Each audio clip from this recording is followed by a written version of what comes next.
अस्सलामुअलैकुम सामीन। 20 सफ़रुल मुज़फ़्फ़र की तारीख़ शुरू हो चुकी है। 6 सितंबर है। ख़बर का उन्वान है 53 पुलिस वालों के ख़िलाफ़ मुकदमा दर्ज। मामला हापुड़ का है, जहां पुलिस ने वकीलों पर लाठीचार्ज किया था और ये लाठीचार्ज 29 अगस्त को हुआ था।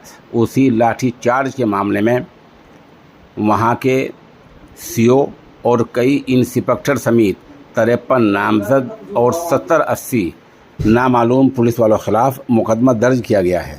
दर्ज रिपोर्ट में बताया गया है कि थाना इंचार्ज निरीक्षक सत्येंद्र प्रकाश सिंह के गलत रवैये को लेकर वकला हजरात पुरअमन तरीके से मुजाहरा कर रहे थे। लगभग 1:30 बजे सभी वकला धरना ख़त्म करके अपने चैम्बर में वापस लौट रहे थे। जैसे वकील लोग सदर दरवाजे पर पहुंचे तो पुलिस वाले इनके पीछे आ गए और मारपीट शुरू कर दी। इस कदर मारा कि तमाम वकील लोग खून से लथपथ होकर ज़मीन पर बेहोश होकर गिर पड़े। इसी पर बस नहीं किया बल्कि चैम्बर में जाकर पिटाई शुरू कर दी। इस जुल्म के ख़िलाफ़ पूरे उत्तर प्रदेश में हाहाकार मची, वाविला मचा और वकला ने धरना दिया, एहतजाज किया, पुरअमन तरीके से मेमोरेंडम पेश किए। पूरे उत्तर प्रदेश में ये मामला धरने का चलता रहा। आज मामला दर्ज हो गया है।